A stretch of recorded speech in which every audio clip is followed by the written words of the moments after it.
Hello and welcome to Catholic Current, where we discuss our faith and the Church in the United States. From Washington, D.C., I'm Mara Moser.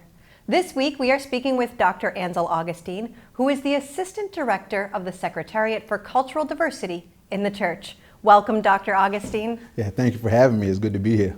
So next Monday, September 9th, is the feast of St. Peter Claver. Mm-hmm. Let's start with that feast day. Why is that feast day so important to the Church in the United States? Well, we have to understand who St. Peter Claver was and still is in his legacy. Born in Spain in the 1500s, died in the 1600s, is the patron saint for interracial justice, the African diaspora, seafarers, along with Colombia. And in his work during that time period, when he went to Colombia, he ministered to and served the enslaved black population that was there. In the history, his legacy, he baptized about 300,000 people, during his timeline. But what he modeled for us then and even today is the fact he saw the dignity of those on the margins, and he challenged society, and that's what our faith calls us to do. And it was on that date, on the feast of St. Peter Claver 40 years ago, that the bishops released their pastoral letter, What We Have Seen and Heard. I wonder if you could talk a little bit about that pastoral letter and how it resonates today, 40 years later. Amen. It's still a groundbreaking document, even as of today. But to understand its significance, we have to go even before then. So in the 60s, 1962 to 1965, I believe that's when Vatican II was taking place.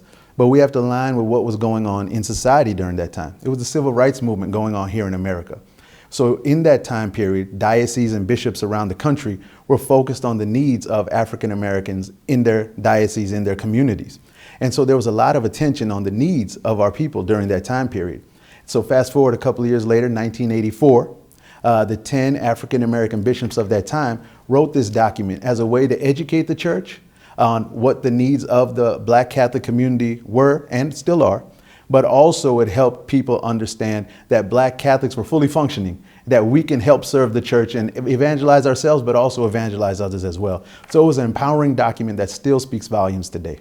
I was rereading the document, and many of the lines strike me as the words that they could have been coming out of Sister Thea Bowman's mouth when she talks about the gift of joy that Black Americans bring to the church.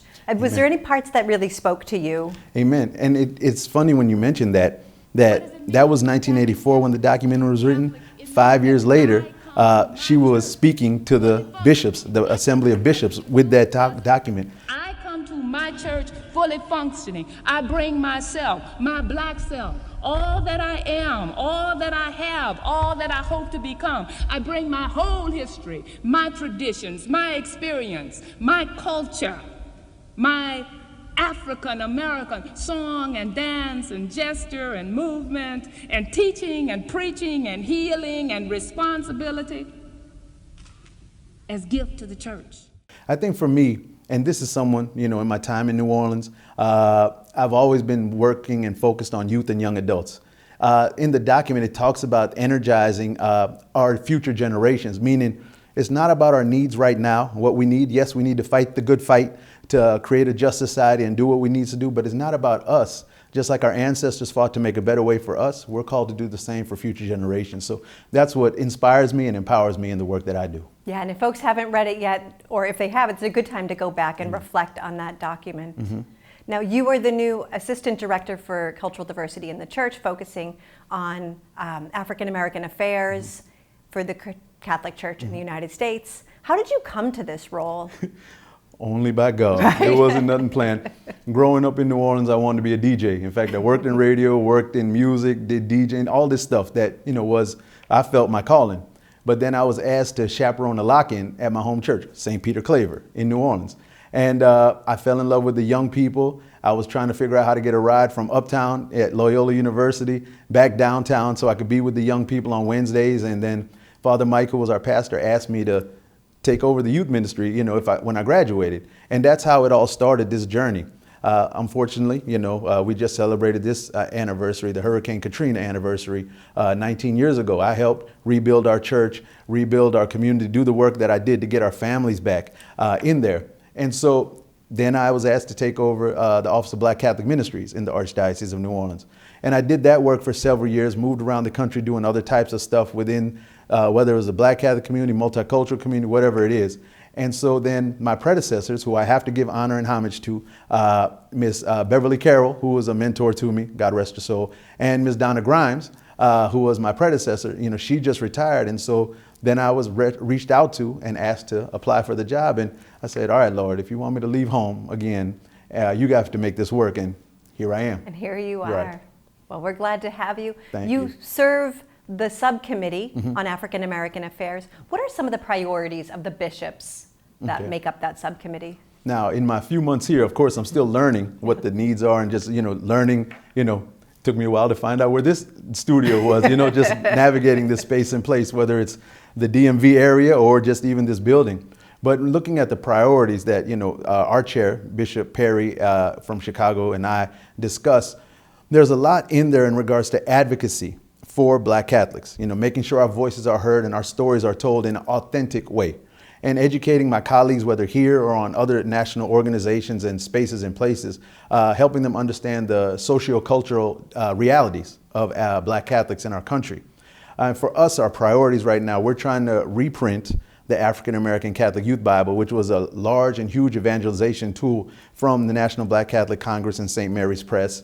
We are trying to working with FATICA, funders and donors interested in Catholic activities. I had to remember what FATICA stood for, because they want to do a Black Catholic initiative, helping to re-energize and re-resource Black Catholic movements around the country, because we see a lot of churches closing, merging, you know, these realities that are happening in our community.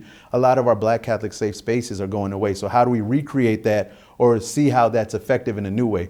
But what I'm most passionate about is the Black Catholic Young Adult Initiative. It was a meeting I started before I started working here back home in New Orleans at Xavier University, which is the only Black Catholic and HBCU in the country, Catholic HBCU founded by St. Catherine Drexel back home in New Orleans. We gathered Black Catholic young adults from around the country. They told their story, and these were Black Catholic young adults from different demographics, single, married, students, affiliated, disaffiliated, and they told their honest truth. We created that safe space for them to tell their honest truth. And we're sharing that with other folks and other networks so they can know how best to work with this demographic. And we're trying to multiply that with the other Black Catholic organizations, trying to create those type of gatherings in other dioceses and other regions so we can hear these stories, because they are not only the future of the church, they're the present of the church. And that's part of the work that we're doing right now. Wow, so it sounds like you have a lot going on. And listening to young people sounds like it's really important. But if you had one message for young Black Catholics who are watching or listening to this interview, what would your message be? My message would be is, this is your church. Show up in your authentic self. God gave you the gifts that made you the person you are. Share them with the church. And just like the Black Catholic bishop said and what we have seen and heard, the church needs your authentic voice. And it's a gift to the church as well. Amen to that. Amen. Anything else you would like to add before we conclude today, Dr. Augustine? No, just understanding we've been here since the founding of the church. We're not a new group, and just this is the work that we need to do just as the church was built on our gifts. I encourage all other cultures to share their gifts, because when we are all together, this is what I believe heaven looks like, when our cultures are authentically seen, heard, and welcomed in the church. Thank you for that. Amen. And thank you for joining us for this edition of Catholic Current. You can find out more about this week's topic by visiting us online at usccb.org or follow us on social media at usccb. I'm Mara Moser. See you next time.